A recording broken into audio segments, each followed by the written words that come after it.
पहली बार वॉक किया तो मैं ऐसा लग रहा था कि मैं एक सपना देख रहा हूँ, क्योंकि आपको लगता है ना यार आप कहाँ से हो और आप कहाँ पहुँच गए हो। Welcome to Shark Tank. Team Make My Payment. Sir मैं कंटेंट क्रिएटर हूँ।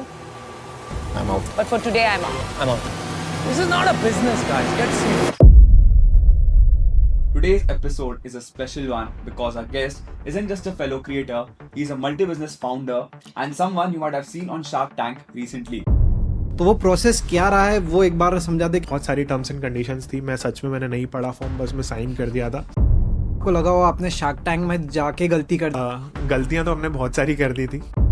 अब जब मिलते हैं लोग बोलते हैं यार you are on Shark Tank, हमने आपका एपिसोड देखा, बहुत अच्छा लगा। जिनका मेरे पास मैसेज आया उन्होंने बोला कि यार ये मेक माई पेमेंट तेरा ही है क्या। वो गेट खुलता है, शार्क्स भी आपको पहली बार देखते हैं, आप भी उनको पहली बार देखते हो। हमारे अब जो डाउनलोड्स हैं वो 4 लाख प्लस डाउनलोड्स क्रॉस कर चुके हैं, सर्वर्स हमारे क्रैश हो चुके हैं। तो आज हम बात करने वाले हैं इनके शार्क टैंक के एक्सपीरियंस की और ऑब्वियसली शार्क्स की। और हाँ, हम इसी के साथ साथ कंटेंट क्रिएशन और उनके अदर बिजनेसेस के बारे में भी बात करेंगे। So ladies and gentleman, boys and girls, please welcome Vijay Nihal Chandani, the idea man. भाई सबसे पहले तो शार्क टैंक का एक्सपीरियंस बता, कहानी वहां से शुरू करते हैं। यार शार्क टैंक का एक्सपीरियंस बहुत अच्छा था। सिंस एज यू नो आप और हम एक यूट्यूबर्स हैं, इंस्टाग्राम पे वीडियोस बनाते हैं, बट थोड़ा सा और मतलब डिटेल में बताऊं तो इट्स लाइक यार they are having a production team. एक हम सिर्फ एक कमरे में एक बैठ के यूट्यूब वीडियोस बनाते राइट, और उनका जो सेटअप है it's too huge too big, उनके लिए पूरी एक आर्मी लगी हुई है यार। एंड ये था हमारा प्री प्रोडक्शन वाला जो मैं बता रहा हूँ। पोस्ट प्रोडक्शन वाला भी बहुत अच्छा था। आई मीन वो जो एक्सपीरियंस था in front of sharks, they will make you really comfortable. बहुत अच्छे से वो लोग तुमको मतलब टैकल भी करते हैं। उसके बाद भी जब आप आते हो शार्क टैंक के बाद तो इट्स ऑलमोस्ट 2-3 मंथ्स आपको मिलते हैं बहुत सारी चीज़ें सेटअप करने के लिए। और जब शार्क टैंक के बाद भी जब आप आपका एपिसोड एयर हो जाता है तो वो यार वो एक लिटरली एक बेस्ट फीलिंग है, क्योंकि अब आप ना एक सिर्फ यूट्यूब से ऊपर उठ के आप एक सोनी टीवी लाइव पे जा चुके हो, शार्क टैंक पे आ चुके हो। तो मेरे पर्सनल एक्सपीरियंस में जहाँ मैंने बहुत सारी चीज़ें नोटिस की वो है कि यार लोगों का रिकॉग्नाइजेशन अभी तक सिर्फ एक आइडिया मैन था, अब वो शार्क टैंक भी प्लस एडअप करते हैं उसमें। तो यार ये एक बहुत अमेजिंग एक्सपीरियंस था ओवरऑल। और मार्केटिंग तो यार वो एक पार्ट है ही, जहाँ पे आप मार्केटिंग के लिए जाते हो। Nobody goes for funding exactly, बहुत कम लोग होते हैं जो फंडिंग के लिए आते हैं। लोग वहाँ पे जो आते हैं सिर्फ और सिर्फ मार्केटिंग के लिए आते हैं, क्योंकि वो ऑलमोस्ट 2-3 करोड़ रुपए तक की मार्केटिंग आपकी हो जाती है, समझो कि फ्री में हो रही है वो आपकी। तो यार ये पूरा एक्सपीरियंस है। जैसे तूने बोला कि pre production and post production, तो ये एक पूरा एंट्री प्रोसेस हुआ होगा। तो वो प्रोसेस क्या रहा है वो एक बार समझा दे, क्योंकि अगर मुझे जाना है, उज्जवल को आगे जाना है, या ऑडियंस में किसी को जाना है, तो कैसे वो पूरा ये प्रोसेस फॉलो कर सकें। सो यार बेसिकली कैसा है ना कि फर्स्ट चीज़ हम लोग ये सोचते हैं कि यार सम्यक, उज्जवल, हम सब एक छोटा सा बिजनेस कर रहे हैं तो हम नहीं जा सकते। भाई ऐसा कुछ भी नहीं है। 90% ऑफ पीपल जो वो लोग वहाँ पे आ रहे हैं ना, आधे से ज़्यादा अचार पापड़ यही सब सेल करने आते हैं। और तुमने नोटिस किया होगा वो फंडिंग भी अभी उन लोगों को ज़्यादा मिल रही है। और अभी इवन जो रिसेंटली कुछ ऑफिसर्स ने भी बोला कि आप लोग थोड़ा और टेक पे काम करो और स्टार्टअप्स पे काम करो। तो यार फर्स्ट चीज़ ऐसा कभी भी मत सोचना है, एज एन ऑडियंस को मैं बोल रहा हूँ कि यार मेरा बिजनेस छोटा है, मैं कुछ ज़्यादा नहीं कर रहा हूँ, या मैं ऐसा क्या कर रहा हूँ कि मैं शार्क टैंक पे चले जाऊँ। तो ऐसा बिल्कुल भी नहीं है। फर्स्ट चीज़ होती है फॉर्म फिल करो। इनके फॉर्म्स यूजुअली आते हैं जून जुलाई से लेके, और जून जुलाई अगस्त सितंबर 4 महीने ओपन रहते हैं। जब आप फर्स्ट फॉर्म फिल करते हो तो वो ऑलमोस्ट 10 पेज का फॉर्म होता है राइट। उसमें आपकी सारी बिजनेस इनसाइट्स आपको डालनी पड़ती है। जैसे तीन चीज़ों में वो डिवाइड होता है। एक स्टार्टर्स के लिए होता है, स्टार्टअप्स के लिए होता है, एक मीडियोकर बिजनेसेस के लिए होता है, और एक वीसी फंडिंग बिजनेसेस अगर कोई होते हैं तो उनके लिए होता है। कैटेगराइजेशन होता है। तो मैंने स्टार्टअप चूज़ किया था। स्टार्टअप से रिलेटेड उन्होंने मुझसे सारे क्वेश्चंस उस फॉर्म में फिल करवाए थे। यार आप कंपनी कब स्टार्ट हुई, क्या हुआ, क्या आइडिया, कैसे आइडिया, ये सारी चीज़ें। फिर जब आप फर्स्ट फॉर्म सबमिट करते हो उसके बाद आपको ऑलमोस्ट 1 वीक के बाद एक बहुत अच्छा एक ईमेल आ जाता है कि congratulations, you have been selected for the first round of Shark Tank season 4 and now you are eligible for the second. तो उसके लिए आपको ये वाला फॉर्म फिल करना है। सेकंड भी एक फॉर्म ही होता है, बट इसमें थोड़ा सा डिफरेंस होता है। डिफरेंस ये होता है कि इसमें अब 10 पेजेस नहीं, ऑलमोस्ट इसमें 25 पेजेस होते हैं. मतलब they will go into the depth of your business कि यार अगर आप बिजनेस बना रहे हो तो क्या प्रॉफिट मार्जिन है, कैसे प्रॉफिट मार्जिन है, आपकी ओवरऑल इंडस्ट्री कितनी बड़ी है, फिर आपने कहाँ कहाँ से क्या आपकी मार्केटिंग स्ट्रीम से लेके, मतलब इतना कुछ पूछ लेते हैं कि लिटरली मेरे ख्याल से अगर पर्सनली अगर आप धंधा, जरूरी नहीं कि अगर आप शार्क टैंक पे जा रहे हो, बट अगर आप उसको फॉर्म को फिल कर लोगे ना तो आपको खुद की लाइफ में इतनी ज़्यादा क्लैरिटी आ जाएगी कि आप जो बिजनेस कर रहे हो वो सही है कि नहीं. वो बहुत ज़्यादा मैटर करता है कि यार आपको आपके बिजनेस की क्लैरिटी आ जाती है. कुछ ऐसे क्वेश्चंस बताओ जो आपको लगे। यार क्वेश्चंस ये कि आपका कितना एबिटा है, कितना रेवेन्यू है, कितने प्रॉफिट मार्जिन है, कितना नेगेटिव मार्जिन है, आपने वीसी फंडिंग उठाई तो कितनी उठाई, कब उठाई, और उससे रिलेटेड फिर आपने अभी तक कितना बर्न किया है, उसमें आप कितने प्रॉफिट्स जनरेट करके ला चुके हो, कितना कस्टमर्स आपके प्लेटफॉर्म पे आ चुके हैं, कितने रिपीट हैं, मतलब दिस टाइप ऑफ, ये तो सारे मैं बेसिक metrics क्वेश्चंस आपको बता cover रहा करने हूँ. रहते हैं। बट अगर आप सच में अगर उस फॉर्म को खुद भी बैठ के भर लोगे ना, आपके पर्सनली अगर ये भी नहीं सोचोगे तो आप बहुत कुछ खुद ही सीख जाओगे. अपार्ट फ्रॉम दैट 2 चीज़ें और होती है इसमें. सेकंड वाले फेस में आपको एक पिच टैग बना के देनी पड़ती है, जो यूजुअली आप एक 3 मिनट का वीडियो रिकॉर्ड करते हो explaining everything about your business. कि अब पिच टैग बेसिकली उसमें 3-4 चीज़ें पार्ट्स होते हैं कि ये कैसे स्टार्ट किया, क्या प्रॉब्लम सॉल्व करा, कितना बड़ा मार्केट है, क्या रेवेन्यू है, ये सारी चीज़ें.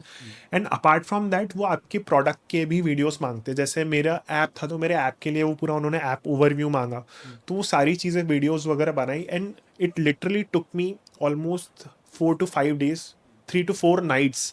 मैं 4 दिन 5 दिन मैं और मेरे को फाउंडर्स ने बैठ के सिर्फ फॉर्म्स ही फिल किए.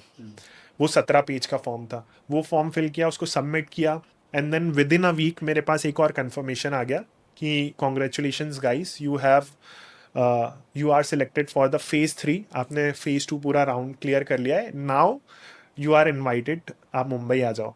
और जब आप मुंबई आते हो तो दे विल गिव यू वो बताते हैं कि आपका जो ये होता है, शूट राउंड नहीं होता है, वो एक pre face type of round होता है जहाँ पे बिजनेस एनालिस्ट होते हैं उनकी टीम के, वो बैठे हुए होते हैं and they understood your business, पूरा समझते हैं वो आपके बिजनेस को. उसके लिए वो आपको बुलाते हैं. सारा खर्चा आपका खुद का ही होता है इस टाइम पे, वो उनकी टीम नहीं देती है. अब वहाँ पे जाते हो, आपको बहुत सारे और भी स्टार्टअप्स मिलते हैं जो वहाँ पे आप जो इतने सारे टीवी पे देखते हो, वो सारे पिक्चर्स आते हैं वहाँ पे. आपका राउंड होता है और वो ऑलमोस्ट राउंड होता है यार 1.5-2 घंटे का राउंड होता है. जो लाइव टेलीकास्ट होता है जो हम 20 मिनट का देते हैं, नहीं वो नहीं, उसके पहले वाला. उसके पहले वाला, वो जो मैंने आपको बताया बिजनेस एनालिस्ट बैठे रहते हैं, उसमें क्या होता है 1.5-2 घंटे उसमें 1.5-2 घंटे में वो आपको सब कुछ समझते हैं. मतलब जैसे मैं गया था तो मेरा ये दूसरी बार गया था मैं, क्योंकि लास्ट टाइम जब मैं गया था तब मेरा ऐप लाइव नहीं था और रेजर पे में कुछ पेमेंट गेट्सवे में कुछ इंटीग्रेशन में दिक्कत आ रही थी, तो उस टाइम हमारा उन्होंने सिलेक्ट नहीं किया था. फिर ये सेकंड टाइम में गया जिसमें मैं सिलेक्ट हो पाया. तो इस बार उन्होंने ऑलमोस्ट वो सब कुछ पूछते हैं कि सबसे पहले वो आपकी पर्सनल स्टोरी पूछते हैं कि यार आप कैसे को फाउंडर को जानते हो, आप कितने टाइम से काम कर रहे हो, कितनी आपकी ट्यूनिंग है, कितने टाइप से आपने बिजनेस बनाया, से लेके एवरीथिंग जो आप ऑलमोस्ट टीवी पे देख लेते हो, वो सारे बिजनेसेस वो पहले पूछते हैं. That is the first thing वो सिलेक्ट करते हैं. उस बेसिस पे अगर आप सिलेक्ट हो जाते हो देन आपको फिर वो 4th राउंड के लिए एक मेल करते हैं कि congratulations, you have been selected for the studio round now. और स्टूडियो राउंड में वो आपको फिर से मुंबई बुलाते हैं, आपके ट्रैवल का एक्सपेंसेस वो देते हैं, आपके होटल का एक्सपेंसेस वो देते हैं, और आपको जो अप डाउन होते हैं गोरेगांव फिल्म सिटी में वो सब कुछ वही लोग देते हैं. और यहाँ पे एक चीज़ बहुत अच्छी होती है कि यार आपको ना एकदम किंग टाइप ट्रीटमेंट मिलता है. तो आप सुबह वहाँ पे पहुँच जाओ, उनका ही पर्सन है वो आपको होस्ट करता है बहुत अच्छे से. फिर यहाँ से आपको लेके जाते हैं गोरेगांव फिल्म सिटी, हम जहाँ पे गए थे गोरेगांव फिल्म सिटी थी, और वहीं पे केबीसी का भी वो चल रहा था, पूरा शूट चल रहा था. और अमिताभ बच्चन का 18th बर्थडे था, सॉरी 80th या कोई बर्थडे था, जया बच्चन वगैरह भी आई थी वहाँ पे. तो अच्छा सा वहाँ पे शूट चल रहा था, और उसके पास में ही शार्क टैंक का भी शूट चल रहा था. अब जब हम लोग जाते हैं ना वहाँ पे, तो एक दिन के लिए नहीं जाते, basically it's for 4 to 5 days.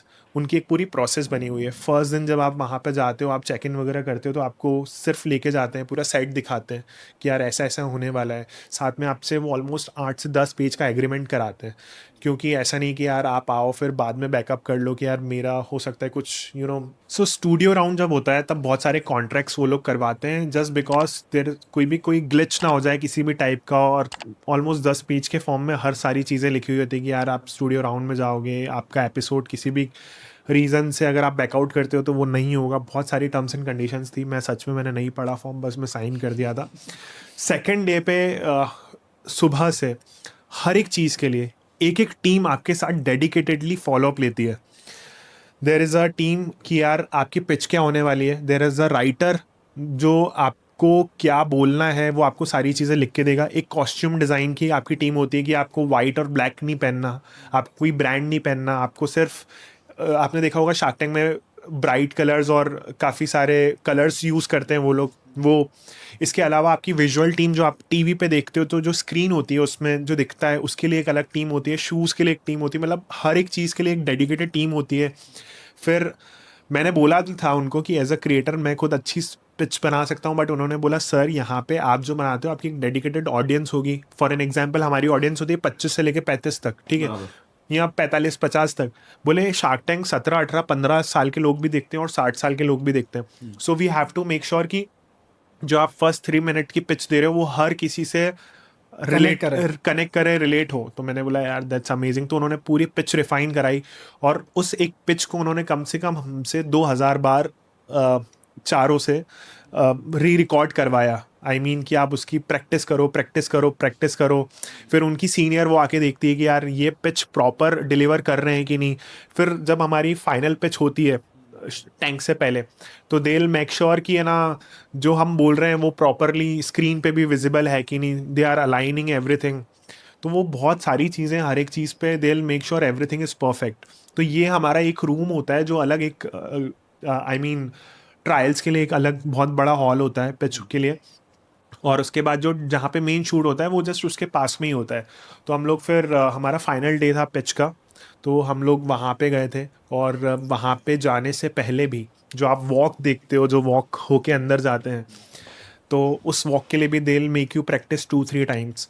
But जो आप वहाँ पे फाइनल पिच देखते हो, जो स्टूडियो राउंड में एकदम टीवी पे देखते हो, उसमें कोई रिपीटेबल नहीं होता है। अगर आपने वहाँ पे गलती कर दी तो कट जाता है। अच्छा, जो पॉजेस अगर आपने गलत बोल दिया तो वो जैसे गलत कपिल वैसे। भैया की भी एक लाइन थी जो उन्होंने जिसमें वो पॉज दे गए थे या अटक गए थे, तो वो उनकी टीम ने पूरी हटा दी थी। सो जैसे आप एंटर करते हो तो फिर आपको शार्क्स सामने मिलते हैं, ग्रीट होता है, फिर वो पूरा एक सेशन चलता है। बट जो सेशन चलता है वो ऑलमोस्ट 2 से 2.5 घंटा चलता है ना। वो आप जो पहली बार मिले वो शार्क से वहाँ हाँ, पे? मैं पहली बार मिला। वो गेट खुलता है, शार्क्स भी आपको पहली बार देखते हैं, आप भी उनको पहली बार देखते हो। जहाँ तक मुझे पता है मेरे एक्सपीरियंस के according they even don't know your name, nothing, they don't know anything about you. तो ये सारी चीज़ें चल रही होती है और इसके बाद they start the introduction part. They make you feel little comfortable कि यार आपको प्रॉपर स्माइल के साथ ग्रीट करेंगे। हाँ, अब कुछ शार्क्स अब थोड़ा सा करने लगे हैं for the PR and everything. वो स्टार्टिंग से आते से ही थोड़ा कभी कभी छीन लेते हैं, बट दैट्स ऑल। सो यार it's a very nice experience. And honestly बोलूँ तो यार मैंने जब पहली बार वॉक किया तो मैं ऐसा लग रहा था कि मैं एक सपना देख रहा हूँ, मतलब क्योंकि आपको लगता है ना यार आप कहाँ से हो और आप कहाँ पहुँच गए हो, और सब आपने जो टीवी में देखा हो आप सामने रियलिटी में हो रहा है। तो it was all a dream for me. सुनने में तो काफी हेक्टिक है, लेकिन नहीं, बट All worth it. हाँ, all worth it. And it will take around 4-5 months. आपको पूरे 4-5 महीने लगने पड़ते हैं। वो जो एक स्टेप होती है ना जो मैंने आपको इतनी आसानी से बता दी, वो ऑलमोस्ट 4 महीने की प्रोसेस है। अच्छा मुझे कॉन्ग्रेचुलेशंस का मेल आते से क्या चलता है दिमाग में? वैल्यूएशन? यार कॉन्ग्रेचुलेशंस का मेल आते हुए ना सबसे पहले तो मैंने मेरे को फाउंडर्स को हक किया था यार, मतलब यार एक बार और अचीव कर लिया, and that's a very big thing for us. उसके बाद वो यही लगता है कि अब वहाँ के लिए हम लोग रेडी हो जाते हैं। तो ऑनेस्टली बोलूँ तो उस 4-5 दिन में और उस 4-5 दिन से पहले हम लोगों ने ऑलमोस्ट सारी चीज़ें कर ली थी। मतलब वी वर वेटिंग कि हम कॉस्ट्यूम डिज़ाइंस कर लें, हम लोग वैल्यूएशंस पे गेम खेल रहे थे, हम लोग चाह रहे थे कि हमारा जो ऐप है वो वहाँ पे बिल्कुल प्रॉपर परफॉर्म करे। उसमें कोई भी छोटी सी छोटी चीज़, स्पेलिंग से लेके चलने से लेके कोई ग्लिच ना हो। हम लोगों ने ऑलमोस्ट सारे शार्क टैंक सीजन 1 से लेके शार्क टैंक सीजन 3 तक के सारे एपिसोड्स देख लिए थे। कौन सा क्वेश्चन वो पूछ सकते हैं, कौन से क्वेश्चंस के कारण प्रॉब्लम्स आती है, कौन से क्वेश्चंस के कारण फंडिंग नहीं मिलती है, वो सब कुछ देख लिया पूरा था। होमवर्क कर लिया था, पेन पूरा- पेपर लेके पूरा- कि क्या पूरा। क्वेश्चन आ सकता है, किसको क्या मतलब आंसर करना ऑलमोस्ट है। हमने वो तो हमने देखा ही देखा, साथ में हमने चैट जीपीटी, शार्क टैंक के जो बाहर के एपिसोड्स होते हैं यूएस यूके वाले, वो सब भी देख लिए। ऐप से रिलेटेड जितने भी थे उनको प्रॉपर थोरोली सब कुछ करा, हर एक चीज़। मतलब वी स्ट्रेटेजाइज्ड एवरीथिंग कि अगर कोई भी स्टोरी से रिलेटेड क्वेश्चन है तो आई विल आंसर दैट, कोई भी नंबर से रिलेटेड क्वेश्चन है तो पूजा विल आंसर दैट, कोई भी अगर टेक्निकल या कुछ ऐसा क्वेश्चन होता है तो कपिल और चिराग विल आंसर, और मार्केटिंग थोड़ा और चिराग कैसे देख सकता है। तो हमने सारी चीज़ें स्ट्रेटेजाइज करके गए थे हम लोग। तो यार मेरे को एक बात बताओ, जो हमने जो शो में देखा हाँ। कि यू आस्क्ड शार्क्स 3%, हम्म 30 लाख का आपने हाँ। डिमांड की थी पर, तो 10 करोड़ का वैल्यूएशन आया था। करेक्ट। तो किस बेसिस पे वो वैल्यूएशन आया? सो जो वैल्यूएशन होती है वो एक स्टार्टअप के लिए मल्टीपल चीज़ों पे डिपेंड करती है। नाउ यू और आई कैन नॉट अज्यूम कि मेरी कंपनी की वैल्यूएशन कितनी होनी चाहिए। That is the reason you have a conversation with CS, वो आपको प्रॉपर सारा वैल्यूएशन का गेम बताते हैं। सो बेसिकली अगर मैं बताऊं तो वो ये होता है कि आज अगर आपने स्टार्टअप किया है तो पहली बात तो उसका मार्केट कितना बड़ा है, आज आपका कितना मार्केट कैप्चर है, अगले 5 साल में आप हर एक चीज़ पे आप कितने ऑडियंस तक पहुंच पाओगे, कितना रेवेन्यू कर पाओगे, उस अकॉर्डिंग ये पूरी वैल्यूएशन निकलती है। और वो सारी जो CS जो है वो सारी वैल्यूएशन आपको एक पेन पेपर पे एक प्रॉपर फॉर्मेट में निकाल के देता है। और अगर आपसे वो पूछी जाती है तो you can put this in front of the sharks कि यार इन क्राइटेरियाज के बिहाफ पे हमारी ये वैल्यूएशन। मतलब प्रोफेशनल की signature. Yes, that's very important. आपने अगर आप सीधे हवा में चले गए कि यार ये तो मेरी वैल्यूएशन है 50 करोड़, यार वो बहुत माइंडेड लोग हैं यार, वो उनका काम ही दिन रात फंडिंग देने का। अगर उनको कहीं भी लगा वो आपको छील देंगे इन फ्रंट ऑफ कैमराज कि यार आप क्या हवा में बात कर रहे हो, 100 करोड़ कोई वैल्यूएशन होती है क्या। इसलिए हमेशा मेरी तो वैल्यूएशन 15-20 करोड़ की निकल के आई थी, फिर भी मैंने कम दी थी जस्ट बिकॉज मुझे ऐसा नहीं, मतलब उनको कहीं ऐसा ना लगे कि यार ये बहुत अनजस्टिफाइड वैल्यूएशन दे रहा है, और मैं खुद को भी तो एक्सप्लेन कर पाऊँ कि यार ठीक है ये पॉइंटर्स हैं, मैं अगले 4 महीने 5 मिलियन कर लूँगा या 10 मिलियन कर लूँगा डाउनलोड्स, इतना रेवेन्यू ले आऊँगा। तो उस बिहाफ पे ही मैंने सारी चीज़ें कैलकुलेट करी थी और प्रॉपर CS से कंसल्ट करके ली थी। ठीक है, मतलब फेयर पॉइंट। अगर कोई लीगल प्रोफेशन की साइन है तो मेक सेंस। हाँ। बट अब जैसे वैल्यूएशन हो गई, शार्क्स के साथ आपका एपिसोड वगैरह हो गया, आपने अपने बात करी अभी 2-3 करोड़ की मार्केटिंग आपको फ्री मिल गई, क्या बेनिफिट था मार्केटिंग का? यार मार्केटिंग का देखो सबसे बड़ा पॉइंट जो होता है एक स्टार्टअप कल्चर में, वो होता है आपकी क्रेडिबिलिटी कितनी है मार्केट में। ठीक है, फॉर एन एग्जांपल आज अगर आपने कोई भी स्टार्टअप लॉन्च किया तो भले यार आप सोचो कि धोनी से 7-7 8-8 करोड़ देके, विराट कोहली से 5-5 करोड़ देके क्यों वो करवाते हैं, just because they want to build credibility, right. तो जब आप टैंक में जाते हो ना तो उनकी not only Sony Liv but also उनका जो यूट्यूब है, उनकी जो पूरी ओवरऑल सोशल मीडिया पे PR चलता है, हर एक जो आपको क्लिप्स शार्क टैंक की रहती है, वो ऑलमोस्ट 2-3 करोड़ से कम की मार्केटिंग नहीं है यार। मतलब जितना हमने फील किया है, हमको जो बेनिफिट्स मिले वो सब that is because of Shark tank. क्या क्या बेनिफिट्स थे? यार एक तो बहुत ज़्यादा क्रेडिबिलिटी मिली, लोग पहचानने लगे। जैसे लोग मेरे को ऑलमोस्ट मेरी 2 मिलियन की ऑडियंस है, बट जब वो मेरा शार्क टैंक उस नाम से ऐड हुआ कि यार विजय इज़ ऑन शार्क टैंक, तो लोग मुझे स्पेशली जब मिलते हैं लोग बोलते हैं यार you are on Shark Tank, हमने आपका एपिसोड देखा, बहुत अच्छा लगा कि यार कोई उज्जैन से इतना मतलब इस लेवल पे पहुंच गया है। तो वो एक बहुत इंटरनल हैप्पीनेस तो मिलती है। बैंक में लोग पहचानने लग गए यार, यहाँ वहाँ लोग पहचानने लग गए। पहले सिर्फ एक आइडिया मैन था, बट अब इट्स अ शार्क टैंक। और एक नेशनल टेलीविजन पे आगे जो 60+ एज ग्रुप वाले, उनको तो इंस्टाग्राम समझ नहीं आएगा, यूट्यूब समझ नहीं आएगा, तो उनके लिए तो सोनी चैनल एक हाँ वो होता है। जैसे ये तो चलो ठीक है, पर्सनल ब्रांड की बात हो गई। हाँ फिर नंबर्स वाइज हाँ। साइनअप्स की अगर हम बात करें, यस। सो सबसे पहले ना हमने जिस दिन हमारा एपिसोड एयर होने वाला था, हमारा शूट हुआ था सितंबर में, हमारा एपिसोड एयर हुआ था जनवरी में, 24 जनवरी, आज मेरे को डेट याद है। उस दिन एपिसोड एयर होने से पहले मेरे 1 लाख डाउनलोड्स हो गए थे। जब हम लोग टैंक में जा रहे थे तो हमारे सिर्फ और सिर्फ 5,000 डाउनलोड्स थे ठीक है, और मैंने ना ऑलमोस्ट 5 या 7 दिन पहले ही मैंने एक वीडियो डाला था जिसके कारण वो 5-7 हज़ार डाउनलोड्स होना स्टार्ट ही हुए थे, क्योंकि इंस्टाग्राम का एल्गोरिदम भी धीरे धीरे पुश करता है। फिर मेरे 2 फ्रेंड्स हैं जिनका मेरे पास मैसेज आया, उन्होंने बोला कि यार ये मेक माई पेमेंट तेरा ही है क्या? उस पे आने वाला था। तो मैंने बोला हाँ भाई मेरा ही है। तो उससे उन मतलब ऑब्वियसली उज्जवल और सम्यक आप दोनों ने जो वीडियो डाला था, शायद तुम दोनों को नहीं पता था कि मेक माई पेमेंट मेरा है, बट तुम्हारे वीडियोस से ऑलमोस्ट मुझे 40 to 50,000 डाउनलोड्स आ गए। वो तुम्हारा वीडियो ऑलमोस्ट 2 मिलियन टच कर गया था हाँ भाई। हमारा वीडियो अच्छा वायरल है, अभी भी उस पे इंटरेक्शन आता है, कमेंट्स आते हैं, Comments वो आते अभी भी एंगेजिंग है। मतलब इतना हो गया था कि हमको नहीं पता था कि हमारा सर्वर शार्क टैंक से पहले ही डाउन हो जाएगा। अच्छा हाँ भाई, हमारा सर्वर डाउन हो गया था। हम लोगों ने हमारी जो लिमिट्स होती हैं AWS सर्वर की, हम लोगों ने स्ट्रेच करके और एक्स्ट्रा लार्ज डबल एक्सेल ये सब करनी पड़ी थी हमको। तो it was a very good response. और उसके बाद जिस दिन शार्क टैंक एपिसोड एयर हुआ, सोनी लिव पे ही हुआ था। अगर मैं दोनों को कंपैरिजन करूँ ना भाई, कि influencer marketing is here and Soni live is here, उन्होंने एक बहुत बड़ी गलती की थी कि इन्होंने इस बार टेलीविज़न पे नहीं लाए थे, और वो उनकी सबसे बड़ी गलती थी। नहीं तो मैंने जितना 2-3 सीज़न से कुछ लोगों से एडवाइस भी ली थी, तो उनका बहुत ज़्यादा बूम हुआ है। इन्होंने नहीं किया, उनकी गलती है। बट फिर जब हमारा एपिसोड यूट्यूब पे गया ना, then we got a very good response. क्योंकि क्या होता है कि आप नेशनल टीवी पे आ गए, अब वो यूट्यूब पे भी आ गया, पीपल आर वॉचिंग यूट्यूब, और फिर वो उसकी भी वीडियोस बनाते हैं। मतलब it's a very big game now. जैसे एक तो तुम्हारी वीडियो से बहुत वो रिस्पॉन्स मिला, हमारे इन्फ्लुएंसर्स में चलता है कि किसी एक बंदे की एक रील वायरल गई तो और 10 लोग बनाते हैं, तो बहुत सारे क्रिएटर्स में उसमें भी उन्होंने देख के बनाया। और साथ में जो मेरा यहाँ पे शार्क टैंक का एपिसोड रिलीज़ हुआ था, उसको भी देख के उन्होंने बहुत सारे लोगों ने वीडियोस बनाए। शार्क टैंक पे खुद भी है, और उन्होंने एक एक एपिसोड, मतलब वो सेम एपिसोड ऑलमोस्ट 3 चैनल्स पे जाता है। एक सोनी सेट पे जाता है, एक शार्क टैंक पे जाता है, और एक और उनका कोई चैनल है उस पर भी गया।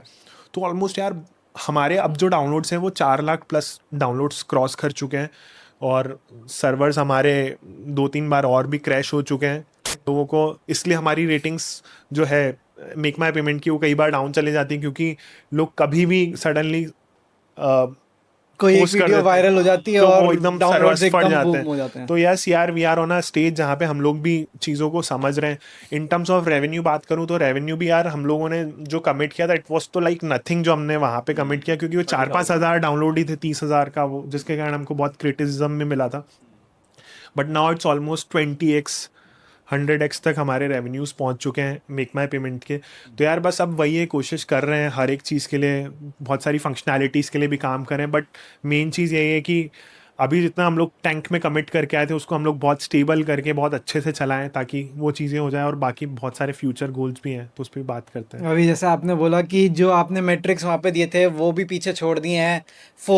4 लाख डाउनलोड्स हो गए हैं शायद, हाँ, है ना? 4 लाख downloads। 4 लाख डाउनलोड्स हो गए। एंड इट्स तो जस्ट 4 months। ओके 4 मंथ्स में। तो आफ्टर शार्क टैंक, राइट? हाँ, तो अब ऐसा कुछ हुआ कि टैंक में तो आपको डील नहीं मिली, पर उसके बाद किसी ने अप्रोच किया या आपको एक्चुअल इन्वेस्टमेंट मिल गया शार्क टैंक के बाद? वो थोड़ा सो यार ऑनेस्टली स्पीकिंग बहुत सारे कॉल्स आए थे हमारे पास इन्वेस्टमेंट्स के लिए। बहुत सारे इंडिविजुअल्स ने भी हमको अप्रोच किया, बहुत सारी फर्म्स ने भी अप्रोच किया जो फंडिंग्स दिलाती हैं। और इवन बट प्रॉब्लम वाज कि हम लोगों ने उनसे इन्वेस्टमेंट्स लिया नहीं, क्योंकि हम लोगों को जो वैल्यूएशन और जो जितना इन्वेस्टमेंट चाहिए थी वो अनजस्टिफाइड लग रही थी। और to the point by God's place कि हमारी ऐप ने रेवेन्यू भी जनरेट करना स्टार्ट कर दिया। तो अब जब रेवेन्यू जनरेट करना स्टार्ट किया, तो हमने फील किया कि यार हम हमारी टीम बना लेते हैं, हमको इन्वेस्टमेंट की फ़िलहाल ज़रूरत नहीं पड़ रही है। और उससे भी मोस्ट इंपॉर्टेंट चीज़ होती है कि यार जब आप इस लेवल पे आके, पर्सन लाइक मी, अगर मैं किसी से इन्वेस्टमेंट ले रहा हूँ तो मैं 2 चीज़ें देखता हूँ। मैं सिर्फ पैसा नहीं देखता, क्योंकि पैसा देने वाले मार्केट में 1000 लोग हैं। दूसरी बड़ी चीज़ होती है कि यार वो बंदा कितना रिलेटेबल है, कितना गाइड कर रहा है आपको। क्योंकि मैं शार्क टैंक में सिर्फ पैसा उठाने नहीं गया था, मैं 2 पर्पज से गया था। एक मेरे को मार्केटिंग पर्पस था और एक मेरा मेंटरशिप पर्पस। तो मेरे को आज भी अगर कोई पैसा देने के लिए इंटरेस्टेड है, तो अगर वो उस बंदा उसी फील्ड से है जहाँ पे वो पूरा टेक में है और इस फील्ड को समझ सकता है, जो help कर सके। हाँ, जो हेल्प कर सकता है, तो मैं उठाऊंगा। नहीं तो मेरे लिए वो एक वेस्ट ऑफ मनी है। तो विजय से शार्क टैंक में आप गए, तो आपके पास क्या एक ऑफर था ऐसा कि हम कोई भी शार्क को 2% 5% शेयर दे देंगे just for mentorship? We want that shark to be with us and we can give them a particular share. यार ऑनेस्टली ना, ये जितनी भी बातें होती है ना, ये पहले ही डिसाइडेड हो जाती है। मतलब आप टैंक में जाने से पहले आपसे एक मेल करा लेते हैं वो लोग, उसी time with in 2 minutes before going into the tank कि आप इतनी वैल्यूएशन मांग रहे हो, उसके लिए आपका ये है। अब अगर आपने अंदर जाके कुछ झोलझाल कर लिया, लेट्स से आपने बोल दिया कि यार मुझे तो आपसे पैसे नहीं चाहिए, मुझे फंडिंग चाहिए, तो आई थिंक एक क्रिएटर है जो पहले टैंक में जा चुके हैं और उनको बहुत ज़्यादा, मतलब नाम तो नहीं लूँगा, बट उनको बहुत ज़्यादा वो कर दिया था कि क्या क्या कुछ भी बातें करने आ गए हो, 0.1% ले लो, 1 रुपया ले लो, हमको फंड, वो हमको मेंटरशिप दे दो या हमारे इन्वेस्टर बन जाओ, बोले हम फालतू बैठे हैं क्या। सो यार this kind of things does not work. और अगर आपको फॉर एन एग्जाम्पल चाहिए ही मेंटरशिप चाहिए, तो यार वहाँ पे अगर आप प्यार से बोल दो तो शायद वो दे भी दे, आपको इक्विटी भी डाइल्यूट ना करने की ज़रूरत पड़े। ऐसा कुछ जो आपको लगा हो आपने शार्क टैंक में जाके गलती कर दी, या जाने से पहले गलती कर दी, या ड्यूरिंग द प्रोसेस आपसे जो मिस्टेक्स हुई है, तो ताकि कोई और ये देख रहा हो तो वो नहीं करे, हम लोग नहीं करे अगर हमें कुछ जाना है तो? यार देखो, गलतियां तो हमने बहुत सारी कर दी थी। एक तो वी वर टू अर्ली, और मेरे जैसे इंसान ने मेरा एक स्टार्टअप नेशनल टीवी पे लॉन्च कर दिया।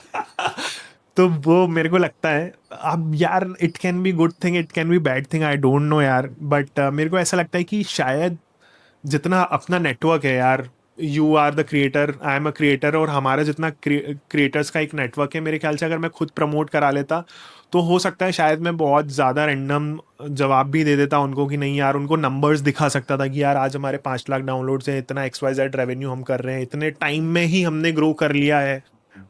क्योंकि फिर मेरे को लगता है शायद वो पॉइंट कहीं नहीं आता कि आप 4 बिजनेस मैनेज कर रहे हो। भाई आज अगर 4 लोग मिलके 4 बिजनेस मैनेज कर रहे हैं तो आई थिंक दैट्स फाइन, है ना। तो वो मुझे कहीं लगा कि यार ये चीज़ मैंने गलती कर दी है। अपन को रील पहले डालनी।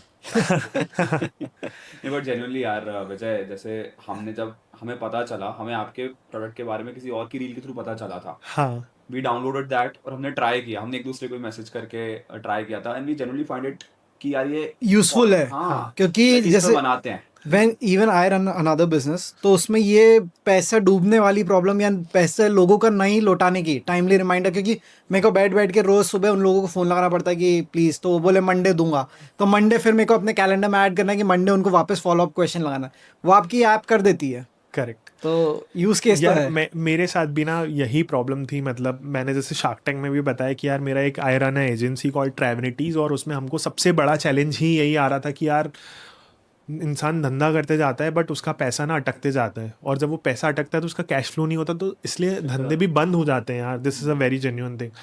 और फिर जब हमने हमारे बिजनेस में भी उसको इम्प्लीमेंट किया और बहुत सारी चीज़ें की, तो हमको पता चला कि यार लोगों के पैसे वापस आ रहे हैं, स्पेशली जो देने वाले लोग हैं। बैड डेट्स का तो आप कुछ नहीं कर सकते, आपको पता है, आप वकील कर लो, गुंडे भेज दो, जिसको पैसे नहीं देना वो तभी भी नहीं देगा, बट जिसको देना है तो वो दे देगा ना यार, एक कैजुअल रिमाइंडर में। तो इसलिए हम लोगों ने फिर वो ऐप बनाया, स्पेशली लोगों ने चलाया, लोगों आज भी लोग हर दिन सब्सक्रिप्शन परचेस कर रहे हैं, उनके काम आ रहा है। हम लोग आज भी एनहेंसमेंट्स करने में लगे हुए हैं और AI टाइप के एनहेंसमेंट्स कर लें ताकि ऑटोमेशंस और इजी हो जाए। तो कर रहे हैं यार, मतलब बहुत सारी चीज़ें कर रहे हैं। तो अभी आपने बताया कि मार्केटिंग से आपको क्या बेनिफिट्स मिले, तो इससे पहले ना मैं दो तीन फाउंडर्स के साथ मिला हूँ जो शार्क टैंक पे गए। नाउ तीनों से मुझे एक ही फीडबैक मिला कि what comes after shark tank, उसके लिए फाउंडर्स रेडी नहीं रहते हैं कि करेक्ट। है ना। मतलब मान लो आपकी मार्केटिंग हो गई, आपके डाउनलोड्स जहाँ 5-6 हज़ार थे अब 50,000 हो गए, तो आपने बताया कि आपका सर्वर डाउन हो गया and all those things happened. तो ये चीज़ों को कोई कैसे मतलब प्रिपेयर रह सकते हैं चीज़ों को लेके कि यार शार्क टैंक में जो मार्केटिंग हुई है उसके बाद बिजनेस को कैसे हैंडल करना है उस लेवल पे, क्या हम पहले से चले जाएं या बाद में चेंजेस करें, व्हाट इज द होल? सी यार, मेरे को ऐसा लगता है, आपको ये तो पता होता है कि यार आपका जो ब्रांडिंग मार्केटिंग होता है वो नेक्स्ट लेवल पे होने वाला है। 2 चीज़ें होती है कि एक, अगर आपका कोई ऐसा फिजिकल प्रोडक्ट होता है जो घर पे जाके डिलीवरी होने वाली होती है, उसमें थोड़ा सा कभी कभी इंस्टेंटली स्पाइक भी आ जाता है। और जो एक टेक वाले बिजनेस होते हैं उसमें तो कुछ नहीं होता है, ऐप डाउनलोड किया and it suddenly. So we were very prepared, but जो मुझे इन्फ्लुएंसर मार्केटिंग से भी इतना अच्छा सपोर्ट मिला, वो उसके लिए हम लोग अवेयर नहीं थे यार ऑनेस्टली। तो वो एक्स्ट्रा डोज ऑफ सारी चीज़ें हो गई, तो दैट इज़ द रीज़न वो फटा। और यस, अगर कोई शार्क टैंक में जा रहा है ना, तो you have to be prepared कि यार ये सारी चीज़ें आपको मिलने ही वाली हैं। इट्स एन आउटकम जो आपने इतनी मेहनत करी है पिछले 6-7 महीने में, तो ये सब तो आने वाला है। ब्रांडिंग, मार्केटिंग, आपका जो रेवेन्यू है वो शायद 2x नहीं, 10x नहीं, 100x भी हो सकता है। मतलब वो सारी जैसा अभी तूने बोला कि इन्फ्लुएंसर मार्केटिंग का तुझे एक्सपेक्टेड नहीं था, अभी बहुत जगह ये खबर चल रही है कि इन्फ्लुएंसर मार्केटिंग इज डेड। बहुत बड़े बड़े क्रिएटर्स बोल रहे हैं कि अरे इन्फ्लुएंसर मार्केटिंग अब वर्क नहीं कर रही है। पर अगर आपके प्रोडक्ट में दम है और उसके साथ इन्फ्लुएंसर मार्केटिंग है, तो वो अभी भी, क्या कहना है तेरा कि कैसा भाई तरीका है? इन्फ्लुएंसर मार्केटिंग डेड तो पॉसिबल ही नहीं हो सकता। रीज़न बताता हूँ यार, मैंने इतने सारे ब्रांड्स के साथ काम किया हुआ है। एक प्रॉब्लम आती है कि है ना, ब्रांड हमेशा क्रिएटर्स को उनका ओपन साइड नहीं देते, ठीक है। जैसे आज मैं बताता हूँ, हम लोग दुबई चले थे, तो हमारे साथ हम एक ब्रांड है You can take them. Neo global, है ना भाई। हमने जितनी वीडियोस बनाई, हर वीडियो मेरी 6 मिलियन, 7 मिलियन, 8 मिलियन टच करी है। पीपल वर, मैंने लिंक हटा देते हम लोग 48 आवर्स के बाद। मेरे को हज़ारों डीएम्स आते थे कि बोले यार ये आपने जो कार्ड बताया ये बताओ। सो यार डिपेंड करता है आपका प्रोडक्ट कितना अच्छा है। अगर आपने इन्फ्लुएंसर मार्केटिंग एक राइट पर्सन से, जिसकी एक राइट ऑडियंस है और राइट तरीके से करवा ली ना, यार मैं बता रहा हूँ, उससे अच्छा जीवन में कोई इन्वेस्टमेंट नहीं है। आप आईपीएल में भी अगर आपका प्रोडक्ट खराब हो, अगर आप आईपीएल में भी एड्स चला रहे हो, धोनी को भी बिठा रहे हो ना, आपका प्रोडक्ट बूम नहीं करेगा। बट अगर आपने इन्फ्लुएंसर मार्केटिंग चीपेस्ट वे यार, माइक्रो इन्फ्लुएंसर से आप करा लो, बड़े इन्फ्लुएंसर से करा लो, अगर आपका प्रोडक्ट सही है ना भाई, आप खेल जाओगे लाइफ। और क्रिएटिव फ्रीडम दे उनको। क्रिएटिव फ्रीडम बहुत स्पेशली बहुत ज़रूरी है जो ब्रांड स्क्रिप्ट लेके भाई। आते हैं। मतलब तुम दोनों की जब मैंने वीडियो देखी थी ना, मतलब ऑनेस्टली बोल रहा हूँ, मैं और मेरी टीम हम ऑफिस में बैठ के इतना हंसे। मैंने कम से कम 50 लोगों को वीडियो बताई है, स्पेशली मेरे मम्मी पापा को, ससुर जी को, इन सबको वीडियो बताई। मतलब यार देखो तुम दोनों ने क्या क्रिएटिव वीडियो बनाई है। और तुम्हारी वीडियो बनाने के बाद वो जो 2.5 मिलियन टच कर गई, उसके बाद टेक प्लस गैजेट्स और मतलब इतने सारे लोगों ने मतलब वीडियो बनाई है, और वो भी उसी क्रिएटिव वे में बनाई कि जिसकी हद नहीं। तो यार राइट्स चाहिए क्या वीडियो? बिल्कुल अभी बेचने को तैयार। बिल्कुल भाई, जीवन भर के लिए दे दो। भाई बहुत ऐसे सुन के खुशी हो रही है कि हमने अनजाने में हमारे फ्रेंड की हेल्प कर दी कि हमने 50,000 हमें तो पता नहीं था आपकी वीडियो आपकी ऐप है। हमें वो प्रोडक्ट अच्छा लगा, हमें वो ऐप अच्छी लगी, तो हमें लगा कि हमारी एक ऑडियंस जो है जो टेक रिलेटेड ही पसंद करती चीज़ है। हाँ। तो हमने तो उसके लिए बेसिस पे बनाई थी। फिर आपसे तो बाद में पता चला कि ये आपका है। मैं यार यूजुअली मैं ना कभी भी मैं चाहता तो मैं खुद को प्रमोट कर सकता था। मैं उज्जवल को बोल सकता था ये उज्जवल दिस इज़ माय प्रोडक्ट और तू प्रमोट कर। उज्जवल वीडियो भी बना लेता, कोई बड़ी बात नहीं थी। बट उस वक्त मैं थोड़ा सा अनश्योर था। We were very preparing for everything कि यार एटलीस्ट शार्क टैंक के बाद हम लोग सब कुछ संभाल लें। बट भाई ने शार्क टैंक के पहले एक बड़ा सदमा दे दिया। हमारी वीडियो शार्क टैंक के पहले पहले गई थी। रिकॉर्ड पहले हो गया था ना? हाँ, रिकॉर्ड पहले हुआ था, सितंबर में रिकॉर्ड हुआ था। मेरा एपिसोड जनवरी में एयर हुआ था। तुमने जो वीडियो डाली थी वो दिसंबर में डाली थी। और मेरा जो पूरा सडन स्पाइक आया था वो तुम्हारी वीडियो के बाद आया था। मतलब we went from 20,000 to 70,000-80,000 follower downloads in just like few days. Okay. The concept was really good भाई। नहीं तो यार अपन ने अभी बात करी कि influencer marketing is worth the shot. बस ये कि क्रिएटर फ्रीडम दे दो, आप ओपन हैंड दे दो, तो बस वही है। और जो आजकल ब्रांड देता नहीं है, स्क्रिप्ट लेके आ जाते हैं, ये बोल करेक्ट, दो, ये बोल दो। This is not a TV ad basically. Correct यार। और यार अगर आप देखो, अगर इतना ही डेड हो जाता तो आज मिंत्रा ने फीड का एक ऑप्शन एनेबल किया है अपने ऐप में, जहाँ पे वो अपने ही क्रिएटर्स को बोल रहा है कि आप अफिलिएट बन जाओ, मेरे ही मिंत्रा के प्रोडक्ट्स को आप प्रमोट करो, नीचे लिंक्स है और डाउनलोड कर लो। क्यों करता है यार? जस्ट बिकॉज नो कि यार आज अगर मैं एज अ यूज़र अगर कुछ पहन के अच्छा दिखा रहा हूँ तो लोग मुझसे इन्फ्लुएंस कर रहे हैं। हर किसी के पास इन्फ्लुएंसिंग पावर है। तो यार कहीं ना कहीं मेरे को लगता है क्रिएटर साइड अगर आपने बहुत अच्छे से एक्सप्लोर कर ली, उसको अपनी क्रिएटिव फ्रीडम दे दी कि आपको whatever you want to make, तो इससे अच्छा कोई इन्वेस्टमेंट नहीं है यार। It's a best investment.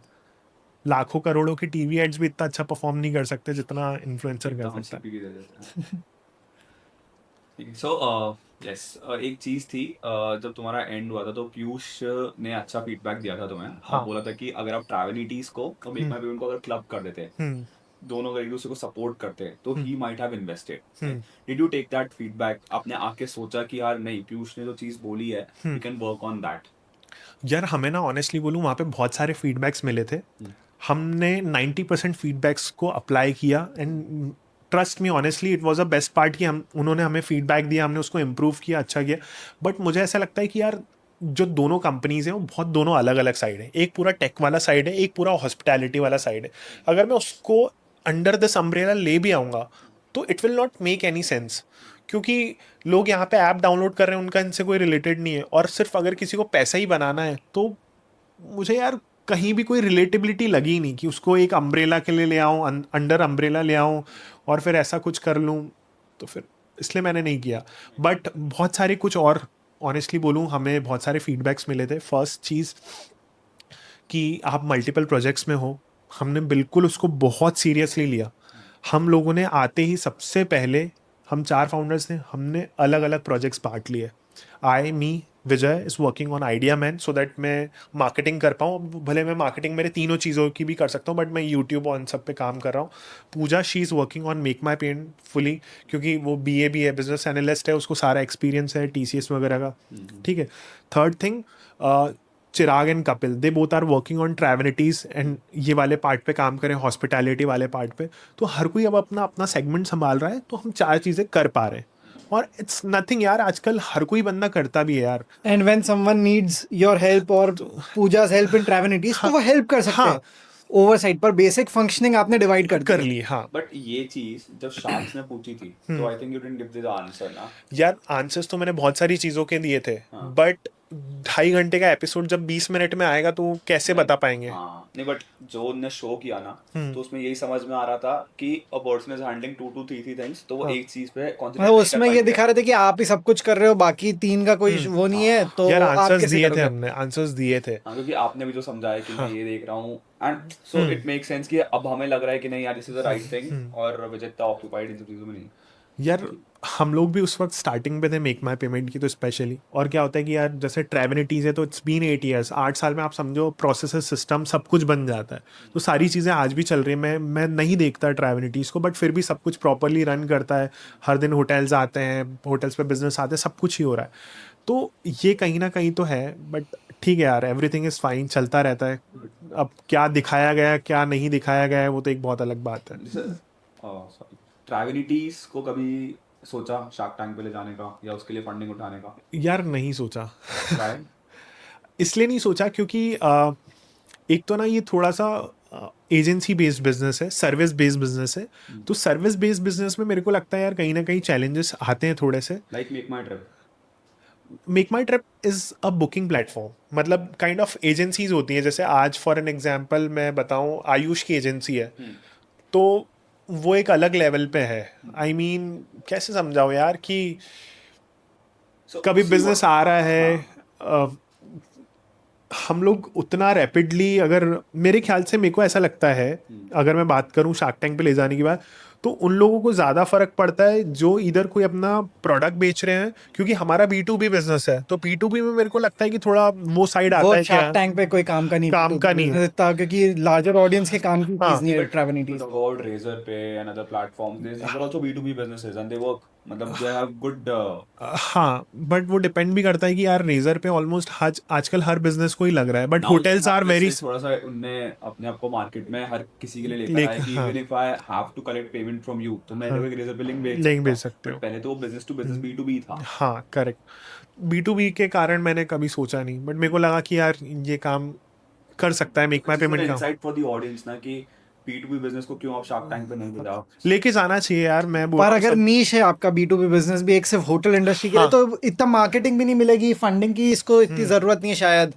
तो फिर कोई इतना, और वो लोग शायद वो एक्सपर्टीज नहीं रहती उन लोगों की, तो वो आउट हो जाते हैं. हाँ, वो फिर यही लोग बोलेंगे यार तुम्हें ज़रूरत क्या है पैसे का, तुम ऑलरेडी अच्छा बना रहे हो. जैसे वो फ्लाइंग बीस्ट आ गया था यार. वो कभी कभी तो यार I don't know, there is something कि क्यों नहीं दे रहे क्रिएटर्स को फंडिंग या कुछ तो है, but he was doing a very good business यार.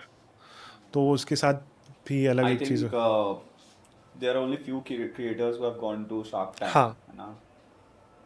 Correct. 3-4 creators are there. A2 motivation और फ्लाइंग बीस्ट है. निश हेयर, पारुल गुलाटी, निश हेयर, पारुल. And you. हाँ, निश हेयर तो पहले उसने बताया भी नहीं था कि शी इज एन इन्फ्लुएंसर. शायद वो तो एक्टर भी है, हाँ, actor भी है, इन्फ्लुएंसर भी है, तो influencer भी है. She does a lot of things. People don't actually believe in creator businesses. हाँ, उनको ऐसा लगता है कि शायद इनके बिजनेसेस इनके फेस के कारण चल रहे हैं और बंद ना हो जाए, हाँ कभी ऐसा भी लगता है। अच्छा, जैसे रितेश अग्रवाल जो ओयो के फाउंडर है, उनने बोला था कि वो उज्जैन आएंगे तो आपसे मिलेंगे, और तो कभी उनसे मुलाकात हुई, उनसे बात हुई टैंक के बाद कुछ? यार first of all he is such a nice guy यार, मतलब मैं टैंक से बाहर गया हूँ, उस बंदे का फॉलो बैक आया है, and that's a very huge thing. अगर आपको कोई एज अ शार्क आपको फॉलो बैक कर रहा है तो वो बहुत बड़ी बात है। दूसरा, मैंने जब उनसे कॉन्वर्जेसन इनिशिएट कर किया, he literally help me with everything. मैंने उनसे 2-3-4 बार चीज़ें, कुछ सजेशंस भी थे वो पूछे, उन्होंने लिटरली मेरी हेल्प की। और हाँ, कभी अभी अभी तक उनका उज्जैन आना नहीं हुआ, बट आई थिंक जब भी आएंगे तो यार डेफिनेटली हमारा कॉन्वर्जेसन तो होता ही रहता है, तो मिलेंगे। तो ये है। यार, अब चलो शार्क्स की बात कर ही रहे हैं हम, तो Anupam Mittal is becoming the new Ashneer Grover. Few words on him. मतलब उन्होंने आई थिंक टीआरपी के लिए शायद he went very aggressive on you. हाँ, और वो वही बोल रहे थे कि अब उनको मिरर दिखाना बहुत जरूरी है, हाँ। all those things।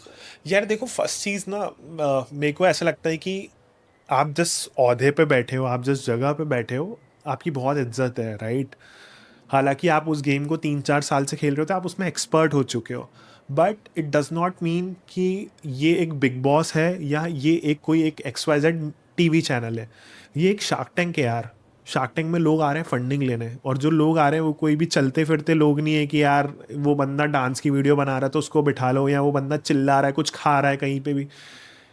तो मेरे को ऐसा लग रहा है यार, हर किसी की ना वहाँ पे प्रॉपर इज्जत होनी चाहिए, नो मैटर धंधा कितना अच्छा है या बड़ा है। वो भी आपके 3 राउंड्स क्लियर करके आया है, आप समझो, तो वो कहीं ना कहीं तो आप मैटर करता है। बट अभी जो पूरा गेम हो गया है ना, वो मेरे को ऐसा लगता है TRP का हो गया है कि यार मैं अंदर जाऊँगा तो ऐसे 4 उंगली हिलाऊंगा तो मेरी वीडियो कट हो जाएगी। बिग बॉस बना रखा है। हाँ, मैं अगर उसको ये बोलूँगा तो मेरे मीम्स बनना चालू हो जाएंगे। अब लोग इस शार्क्स इस लेवल पे भी आ चुके हैं कि यार वो, आप सोचो यार, ठीक है चलो मैं तो बीइंग ए पिक्चर ही हूँ यार, मेरी कोई बहुत ज़्यादा औकात भी नहीं है, बट यार आप दूसरे बैठे हुए सामने वाले शार्क को बोल रहे हो कि अपने बाप को ये मत दिखा। आई होप आप दोनों ने भी ये एक क्लिप देखी होगी जहाँ पे रितेश को ये तक बोल दिया था। तो यार डू यू थिंक कि ये सही है?